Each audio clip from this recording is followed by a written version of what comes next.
Você acredita em vida alienígena? Bom, se caso tu não acredita, vou mostrar você as 5 provas da existência de vida alienígena. Então é isso aí e vamos lá. Amaze you, but no, no, no, no, no, no, no. Tô cantando por cima pra não ganhar strike do YouTube. E aí pessoal, tô aqui com mais um vídeo. E antes de começar, eu vou pedir pra você se inscrever aqui no canal, porque esse motivo é trazer mais vídeo pra vocês sempre. E também ativar esse sininho, porque assim você vai ser sempre notificado quando sair um vídeo novo. Então é isso aí. E vão também no meu Instagram, porque lá eu vou fazer enquetes de tipos de vídeo que você quer que eu traga pro canal. Então vão lá e me sigam. E outro aviso para começar o vídeo, que é para vocês ir na loja do Thumb Maker aqui do canal, que é a loja GB Stories 2019. Essa loja tá aqui o Instagram aqui embaixo na descrição. E ela vem camisetas muito da hora, camiseta de rock, camiseta regata, meio de treino, para você treinar. E o mais legal de tudo isso é que em Carpina o frete é grátis. Então é isso aí e vamos começar o vídeo.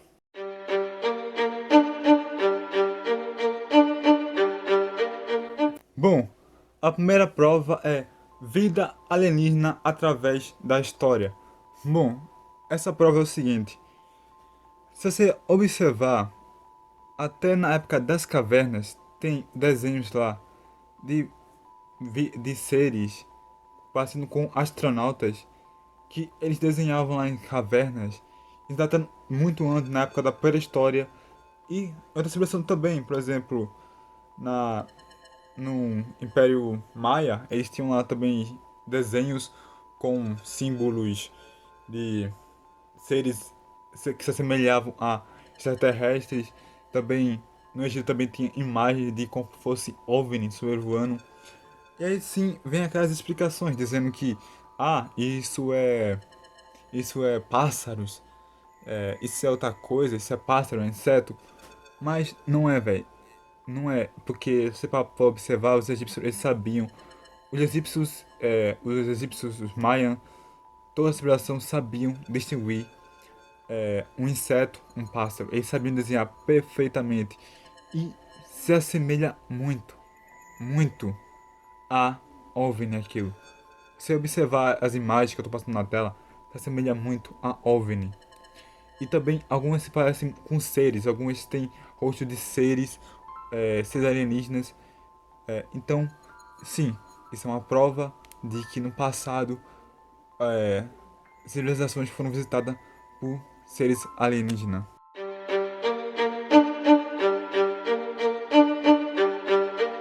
A segunda prova são as linhas de Nazca. Agora vamos aprofundar um pouco mais na ufologia. Bom, as linhas de Nazca ficam no Peru, na região de Nazca, como já diz o nome. E bom, o que são essas linhas? Essas linhas são desenhos gigantescos no solo de um deserto que só dá para ser visto de cima, só dá para ser visto do sol. E do sol não, do espaço, ou sobrevoando com um avião ou helicóptero, você consegue ver essas linhas. E indícios mostram que elas foram feitas em 500 antes de Cristo. E ainda é um mistério para saber qual é a civilização que fez ela. Mas tudo indica que não tem como, velho. Não tem como você, é uma civilização, fazer isso. Já que algumas delas têm desenhos tão perfeitos que são formas geométricas. E até hoje, com toda a tecnologia, é impossível nós fazermos um desenho tão gigantesco daquele com formas geométricas exatas. É quase impossível. E além do mais, tem outra coisa. As linhas de Nazca, elas não podem ser feitas naquela época. Por quê? Porque como é que uma civilização ia conseguir fazer um desenho gigante sem tendo que olhar de cima? A gente tem que olhar de cima, a gente tem que sobrevoar, fazer toda uma reta do local. E aqui naquela época, em 500 antes de Cristo, era impossível ser feito por alguma civilização. Eles não tinham tecnologia para isso. E, além do mais, os desenhos são gigantescos, são gigantes. Eles dão quase 100 metros de extensão de um lugar para o outro. E são muito perfeitos, são perfeitos. Um deles tem até um mistério muito grande, que é o macaco. Aquela região é um deserto. É um deserto. O macaco só vive em savana. Então não tinha como eles terem contato com o macaco. Por isso que até hoje é um mistério. E além do mais, outra coisa. Tem mas o maior desenho que tem lá, que é o mais misterioso, ele é nomeado de O Astronauta. O que é esse desenho? Esse desenho que está passando na tela para vocês agora. Esse desenho, você para observar, ele é como se fosse um ser humano, uma pessoa com forma humanoide. Não dá pra distinguir se é humano ou se é outro ser, mas ele tem forma humanoide e parece que ele está usando um traje de astronauta, acenando pro céu e com a mão apontando para a terra, como se estivesse dando um olá e apontando para a terra. Então, ou seja, aquilo mostra que essas linhas pode sim ter foram feitas por alienígenas, porque é impossível uma civilização tão antiga conseguir fazer aquilo com tanta maestria. E, e ainda mais por todo esse desenho, com o seu humano apontando com roupa alienígena. Então essas foram a linha de Nazca e vamos para a próxima prova.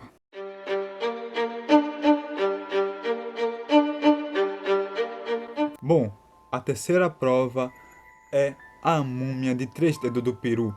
Essa múmia, ela foi descoberta em 22 de junho de 2017 e quando descobriram ela, eles acharam que fosse um ser humano com, com ossos misturados com animais e com um crânio achatado, porque, você sabe, é normal você achatar o crânio. Tem muitas culturas indígenas que achatam os crânios, e isso é normal.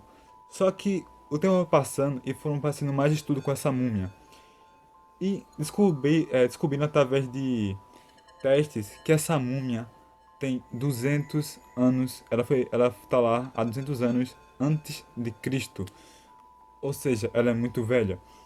E também descobriram outras duas coisas. Primeiro, ela, o crânio dela era natural, ele não foi achatado para ficar daquele jeito. Ele realmente é um crânio alongado que se assemelha muito ao alienígena do tipo Grey, aquele que a gente mais conhece, que a gente mais vê pela televisão e em filmes.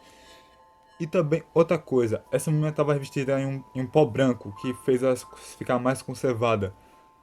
E quando eles retiraram esse pó branco para analisar a sua pele, desculpe, se assemelha muito com pele de réptil. Ou seja, essa múmia parecia que tinha pele de réptil com ela.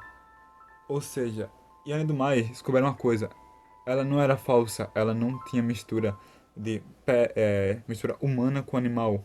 Ela era realmente verdadeira, ela é o único ser, aquele era um ser mesmo que existiu. Não sabe que se era ou se a pesquisa teve alguma falha, algum erro, mas tudo indica que sim, a múmia é verídica.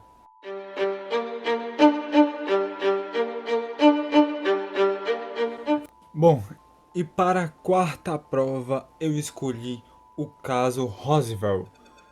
E antes de começar o caso, eu vou falar para vocês uma coisa. Eu vou deixar aqui na descrição um artigo falando melhor sobre esse caso, porque ele é muito, muito grande.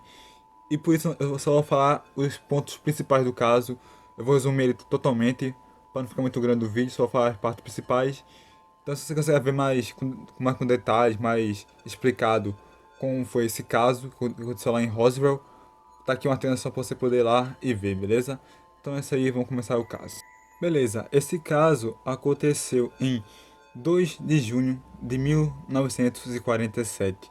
Ele aconteceu no Novo México, nos Estados Unidos, e foi o seguinte: um, naquela região do Novo México, uma região muito de é, fazenda, ranchos, e lá tinha uma mosca aqui, e lá tinha um fazendeiro, onde ele foi lá, pegou, e ele viu que tinha dado uma chuva muito grande no dia seguinte, uma chuva de trovões muito pesado. Então no dia ele foi lá ver como ficava os pastos, para ver se ia florescer, ver como estavam os gado, tudo isso. E chegando lá, ele viu que tinha destroços, tá mosca aqui. Ele viu que tinha destroços de naves, tinha ferro, alumínio, uma coisa que parecia com alumínio até, e como fosse uma coisa com uma madeira grossa. Ele olhou de perto e viu que tinha uns ferrinhos com hierógrafos, com muitos desenhos escritos. Então ele ficou em dúvida, ele pegou algumas coisas desse destroço, botou na caminhonete e levou para Roswell, que é uma cidade perto de lá, onde ele morava. Segundo o fazendeiro que encontrou os destroços, Mac Brazel, em 4 de julho de 1947 houve uma violenta tempestade elétrica. Em meio aos trovões, ele ouviu uma espécie de explosão. Segundo a história, uma das espaçonaves alienígenas foi atingida por um raio que causou grandes danos. Pedaços da nave caíram na fazenda antes do choque dela com o solo, que ocorreu a 50 quilômetros de distância. Em julho de 1947, o fazendeiro Mac Brazel encontrou destroços incomuns em suas terras. Ele pôs parte do material em seu caminhão e viajou 120 quilômetros até Roswell, no Novo México.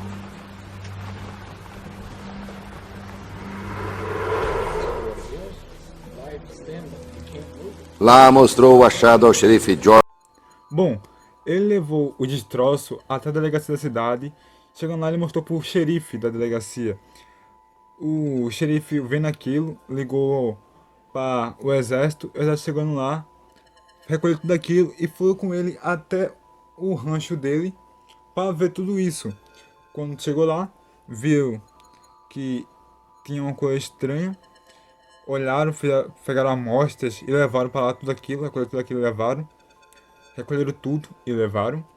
E uma coisa intrigante, o chefe do exército, que estava liderando a expedição, ele pegou umas amostras, ele levou para casa e mostrou ao filho dele as amostras do OVNI.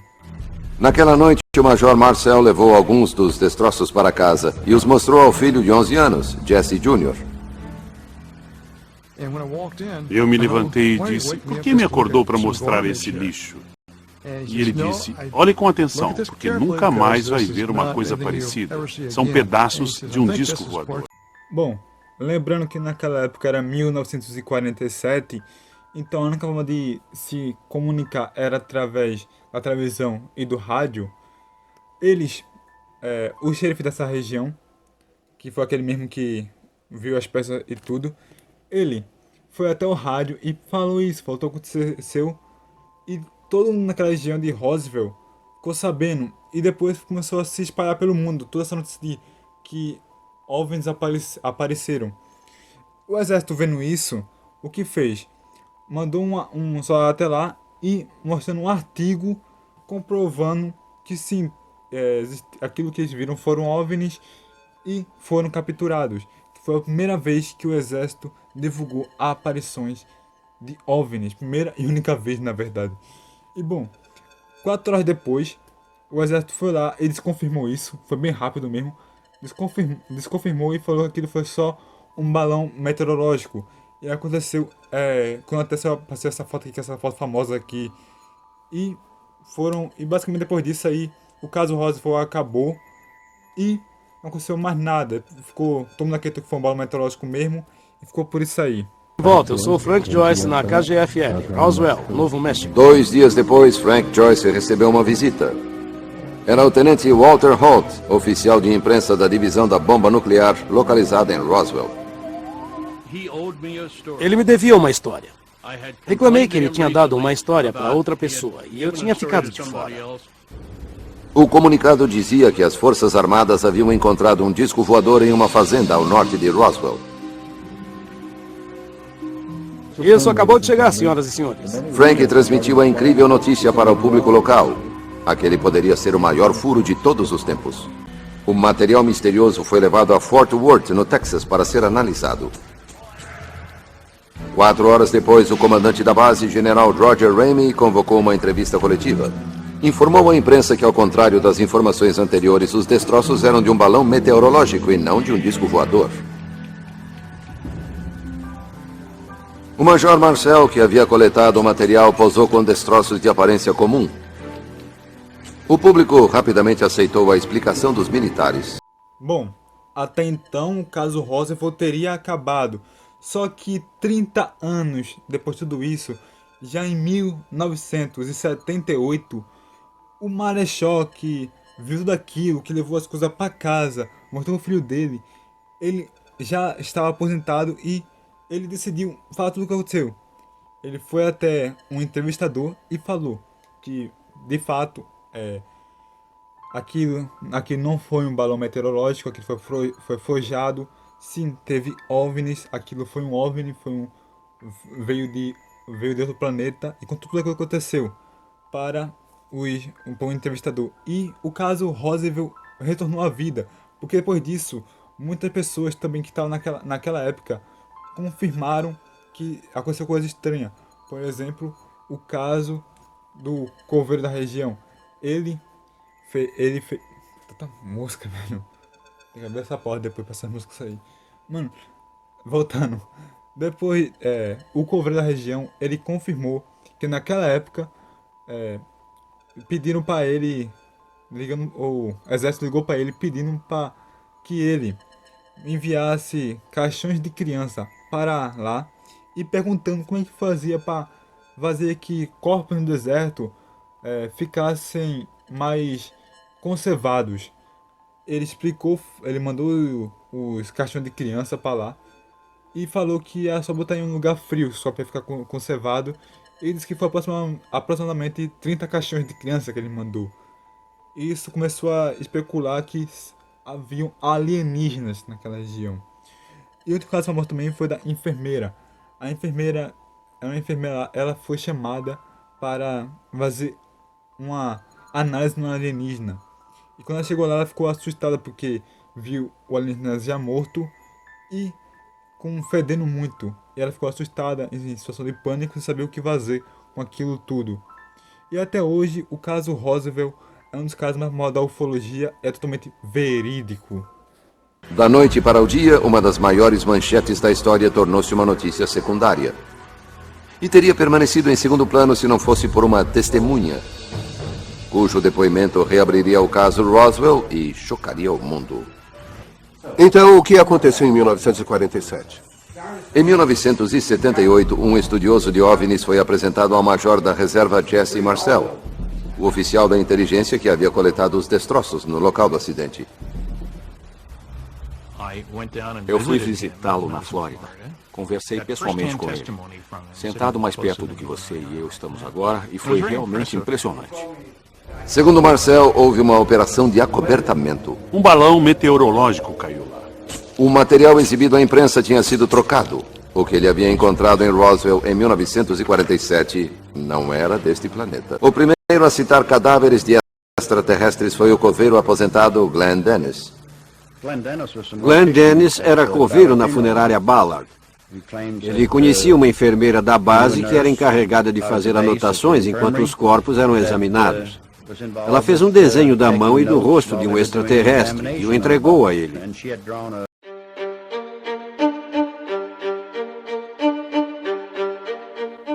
E para nossa quinta prova e última, eu escolhi a Operação Prato. Eu entendi mais nessa operação. Era um caso muito brasileiro. Ela aconteceu aqui no Brasil, em terra tupiniquins. Aconteceu no Brasil a Operação Prato. E, mano, eu vou fazer agora o que aconteceu na Operação Prato. Pessoal, esqueci de avisar. Mas o que eu vou falar agora sobre a Operação Prato também é um resumo meu. Porque aconteceu muito mais coisa além disso que eu vou falar. Então, se você quiser ver com mais detalhes, tem aqui um artigo na descrição para você poder ver também sobre a Operação Prato. Então é isso aí e continuo a prova. A Operação Prato, ela aconteceu em 1977, na região de Guarares, no estado do Pará. Essa região é uma pequena ilha onde a maioria dos moradores de lá é totalmente católico e muito supersticioso. Por isso, eles começaram a ver, sobrevoando na região, pequenas luzes que vinham até eles e acabavam sugando o sangue deles. Ficavam fazendo manchas. Aí chamado de chup-chup, chamava essas luzes de chup-chup. Até então, como a região era pequena, ia acontecer muitos ataques, todo mundo conhecia todo mundo. E se constantemente acontecendo ataques, um contava pro outro, contava pro outro, e ficavam assustados. Tanto que quando eles viam essas luzes voando no céu de noite, eles soltavam fogo, jogavam pedra para tentar derrubar as luzes, com medo das luzes. Não aconteceu.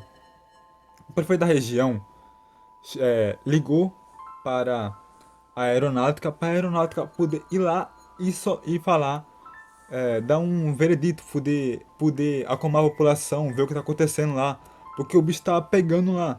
Então o que eles fizeram?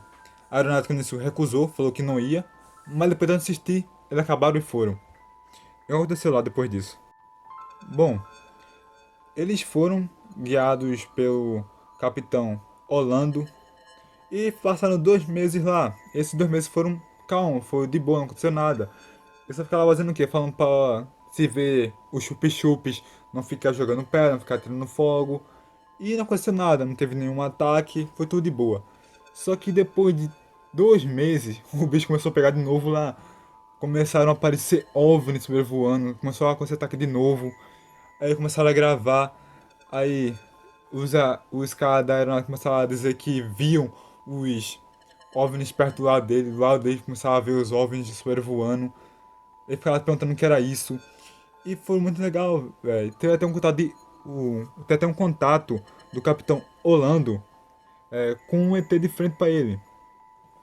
Foi o seguinte, ele tava em um rio lá da região, lá tem uma região que é um rio, ele tava lá e ele viu como fosse uma esfera vindo até ele, e nessa esfera abriu e viu um homenzinho pequeno, acinzentado, com uma roupa de astronauta, olhando para ele, e depois a nave fechou e foi embora. Ele saiu correndo e contou para o seu superior. O superior falou assim: ah, tudo bem. Vá dormir para casa, no outro dia eu volto e te conto o que vamos fazer. Beleza, ele dormiu, ficou empolgado porque ele achou que agora a inspeção estava indo cada vez mais para frente, e eles iam tá dando certo, né? Estavam conseguindo relatos de. E até teve um contato de ser lugar com alienígena. E no outro dia, quando chegou lá, o superior dele falou para ele deixar tudo de lado, recolher todas as coisas, todos os arquivos que eles recolheram, todas as gravações e fotos serem dadas para ele, porque agora a expedição tinha acabado. Então ele ficou sem entender por que acabou a expedição. Por que acabou? Já que tá ficando tão perto, a gente vai ter um contato com eles. Aí acabou. Até então ele não sabia por que tinha acabado. E ele ficou. Aí depois de muito tempo, ela tá quase se aposentando até, ele veio a público e falou que o caso sim foi uma coisa alienígena, teve OVNIs lá, aquilo aconteceu foi totalmente alienígena, porque eles não queriam divulgar isso, não queriam divulgar, e que a expedição não acabou. Elas foram passadas para agentes americanos, para os americanos poderem olhar aquela região do Pará onde estava acontecendo isso. E ele divulgou fotos, tem vídeos. Até hoje, esse caso é um dos casos mais famosos, onde mais tem vídeo e foto do caso da Operação Prato.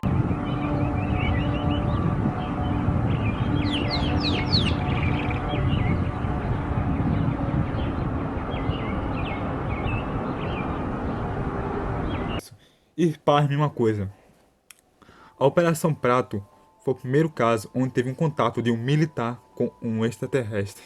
E foi aqui no Brasil, por orgulho nosso, eu acho. Mas foi isso aí, uma curiosidade. Depois que o Capitão Orlando falou isso,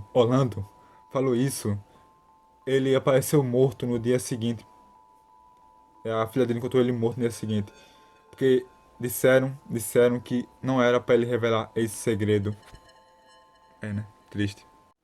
Bom, pessoal, essas aí foram as 5 provas da existência da alienígena. Se você gostou, dá like aí, beleza? Então, lembrando, tá aqui embaixo o artigos para você ver sobre o caso Roswell e a Operação Prato. Então é isso aí, espero ter gostado. Se você gostou desse vídeo, foi o primeiro que eu fiz nesse estilo assim, falando sobre ufologia. Então, se você gostou, deixa muito like aí pra eu saber que você gostar e trazer mais vídeos nesse estilo. Então é isso aí, falou e Fui.